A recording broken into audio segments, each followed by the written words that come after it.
Hello everyone. Today I am going to explain lesson number 2, which is of standard 10th, exercise 2.2. First of all, question number 1 is about find the zeros. So your first task is about to find zeros.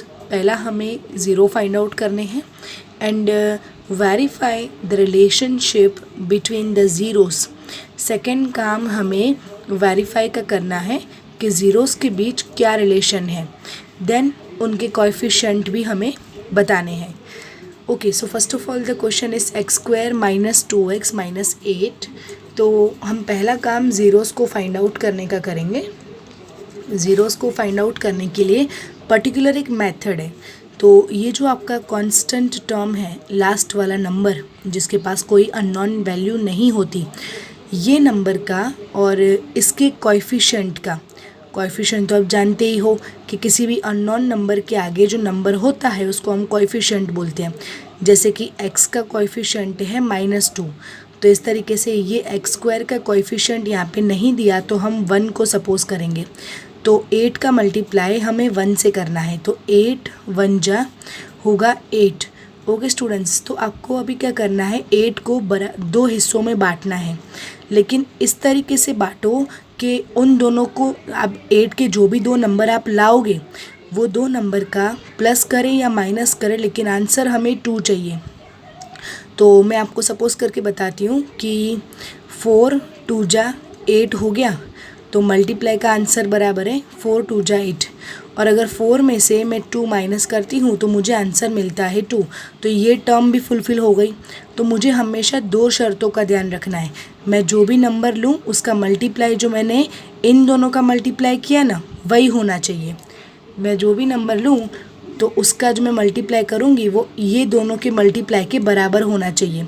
और वो दो number का मैं plus करूँ या minus करूँ, लेकिन उसका आंसर जो मिडल टर्म है उसके जैसा आना चाहिए. तो इस तरीके से ये नंबर मेरे लिए कंफर्टेबल रहेगा आगे प्रोसेस करने के लिए. 4 और 2. तो सबसे पहले आपको क्या करना है, फर्स्ट नंबर जो है उसको एज इट इज़ रख दो. पहली निशानी है वो उसको भी वैसे ही रख दो. देन लास्ट नंबर रखो एंड जो लास्ट निशानी है उसको भी वैसे का वैसे ही रख दो. अब ये दो नंबर हम एडजस्ट करेंगे. बड़ा नंबर 4 है उसको पहले रखेंगे, छोटा नंबर 2 है उसको बाद में रखेंगे, और बीच में नंबर के पास x था तो इन दोनों को हम x देंगे. अब आपको क्या करना है, प्लस माइनस के रूल्स को फॉलो करना है. जैसे कि हमने यहाँ माइनस किया हुआ है, अगर आप यहाँ माइनस कर रहे हो तो इन दोनों की निशानी ऑपोजिट होनी चाहिए. ये चीज़ आपको ध्यान रखनी है. अगर आप सब्ट्रैक्शन कर रहे हो तो आपको ऑपोजिट निशानी लेनी है, और अगर आप एडिशन कर रहे हो तो आपको सेम निशानी लेनी है. तो मुझे इन दोनों में ऑपोजिट निशानी रखनी पड़ेगी, सिर्फ ये दो नंबर में ही. तो आप देख सकते हो 4 को तो एक निशानी मिल चुकी है माइनस की, तो मुझे इसको देनी पड़ेगी प्लस. तो ये हो गए ऑपोजिट, तो इसका मतलब अब यहाँ माइनस होगा. इतना करने के बाद मुझे क्या करना है, इन दोनों के पार्टीशंस कर देने हैं. तो पार्टीशंस करने के बाद मुझे अभी कॉमन निकालना है. जैसे कि आप देख सकते हो कि ये जो नंबर है इनके पास कॉमन क्या है, तो इन दोनों के पास x कॉमन है. यहाँ पे एक x बचा, बीच में माइनस, और यहाँ 4 बचे. देन बाहर प्लस है. इन दोनों में कॉमन क्या है, तो 2 कॉमन है. आप देख सकते हो यहाँ पे एक 2 है और यहाँ 2 4 8 होगा. तो यहाँ से भी मुझे 2 कॉमन निकल सकता है. तो मैंने 2 को बाहर निकाला, तो ये 2 तो बाहर आ गया. यहाँ पे बचा सिर्फ x, बीच में माइनस, देन यहाँ पे 4. अल्टीमेटली ये जो ब्रैकेट के अंदर के नंबर हैं वो दोनों सेम होने चाहिए, तो आप सही ट्रैक पे जा रहे हो, अदरवाइज़ मिस्टेक होगी. अब ये बाहर के दो जो नंबर है उनको पहले जोड़ दो, x + 2. अब ये जो दो नंबर है वो सेम है, तो इनमें से कोई एक ही लिखो आप. तो इस तरीके से ये दोनों मुझे ज़ीरोस मिले. अब मुझे क्या करना है, ये तो अभी x प्लस करके लिखे हैं, मुझे x का इज इक्वल करके लिखना है. तो जब आप इज इक्वल रखोगे तो निशानी हमेशा ऑपोजिट हो जाएगी. -2 और +2 है तो -2 हो जाएगा, एंड -4 है तो +4 हो जाएगा. इस तरीके से आपको ये दो ज़ीरोस इनके मिले. अब आपको नेक्स्ट स्टेप क्या करना है, वेरीफाई करना है रिलेशनशिप बिटवीन द ज़ीरोस. अब आपको वेरीफाई करना है रिलेशनशिप्स को. वेरीफाई करने के लिए पर्टिकुलर मेथड आती है और कुछ फॉर्मूलाज आते हैं. वेरीफाई करने के लिए सबसे पहला जो पॉइंट है वो आना चाहिए सम ऑफ दी ज़ीरोज़, हमें दो ही चीज़ें ढूंढनी होती है, sum of the zeros and product of the zeros. तो सम ऑफ दी ज़ीरोज़ मतलब प्लस करना, दोनों ज़ीरो का प्लस करना।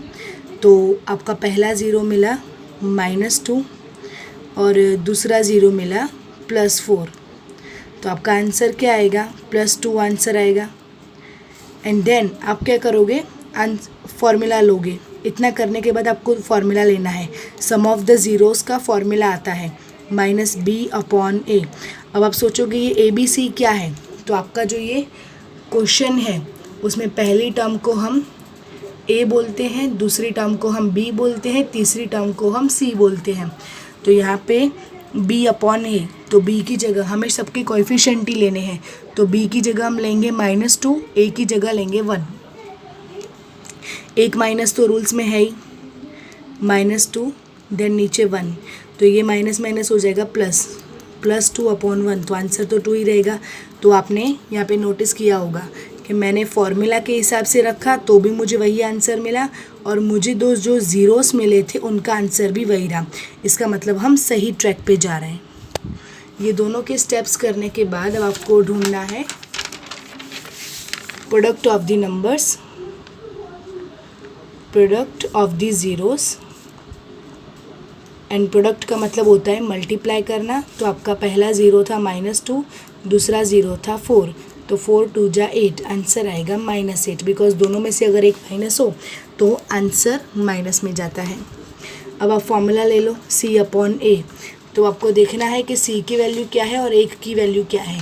तो जो C की वैल्यू है वो है -8, C की वैल्यू -8 एंड A की वैल्यू है 1, तो आंसर तो -8 ही रहेगा। तो इस तरीके से आपके दोनों चीज़ें यहाँ पे सेम हो गई, फॉर्मूला के हिसाब से रखा तो भी और ज़ीरोज़ के अकॉर्डिंग रखा देन ऑल्सो।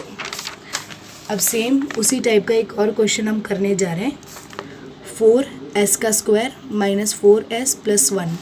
तो ये सम के अंदर भी आपको यही करना है, last number and first number का मल्टीप्लाई करना है। 1 4 जा 4, 4 को ऐसे दो हिस्सों में डिवाइड करो कि आपका आंसर यहाँ पे 4 आना चाहिए।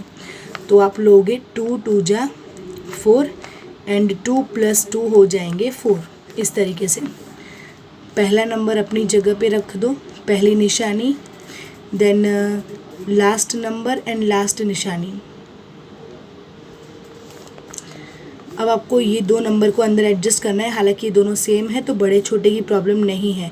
दोनों के पीछे आपको S लगाना है, और यहाँ पे हमने एडिशन किया तो हम निशानी सेम रखेंगे, इसको माइनस तो इसको भी माइनस मिलेगा। देन हम ब्रैकेट करके कॉमन निकालेंगे।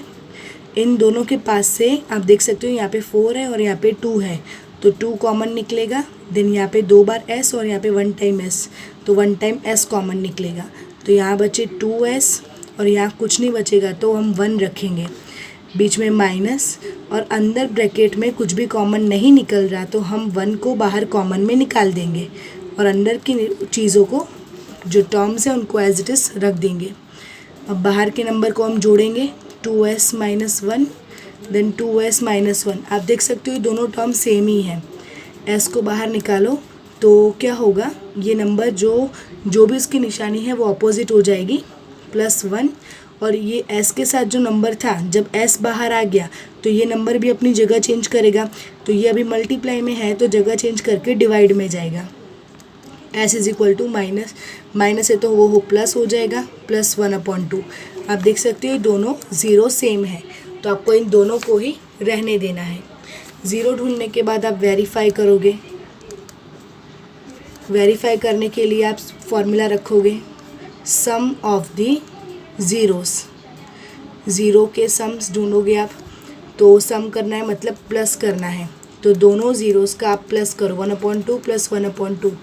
तो जब नीचे के नंबर हमारे पास सेम है तो वो कॉमन करेंगे और ऊपर के नंबर का हम प्लस करेंगे, 2/2। तो दोनों 2 चले जाएंगे तो आंसर कुछ नहीं है, तो हम 1 रखेंगे। देन हम फार्मूला के हिसाब से भी जाएंगे, -b/a। तो b जो है वो है -4, देन a जो है वो है +4। तो आप देख सकते हो यहाँ पर एक माइनस तो रूल्स के अकॉर्डिंग बाहर था और एक माइनस हमको क्वेश्चन में से मिला, तो माइनस माइनस हो जाएगा प्लस, तो 4/4, 4 चले जाएंगे तो बचेंगे 1। इस तरीके से ज़ीरोज़ के हिसाब से एंड फार्मूला के हिसाब से दोनों साइड आप राइट हो। अब हम प्रोडक्ट ऑफ द सम्स ढूंढेंगे। प्रोडक्ट ऑफ द ज़ीरोज़ के प्रोडक्ट, तो प्रोडक्ट करना मतलब मल्टीप्लाई करना, तो 1/2 मल्टीप्लाई 1/2। तो मल्टीप्लाई में क्या होता है, अगर कुछ कटिंग हो रहा है तो आप कटिंग करो, और अगर नहीं हो रहा है तो आपको सामने सामने मल्टीप्लाई करना है। 1 1 जा 1, नीचे 2 2 जा 4। This is your answer. अब फॉर्मूला के हिसाब से आपको ट्राई करना है। सी हमारे पास कितना है, 1 है, एंड ए हमारे पास 4 है। 1/4 आप देख सकते हो ये दोनों ही हमारे सेम है। तो इस तरीके से हमें क्वेश्चन 1 हमने यहाँ पे कंप्लीट किया।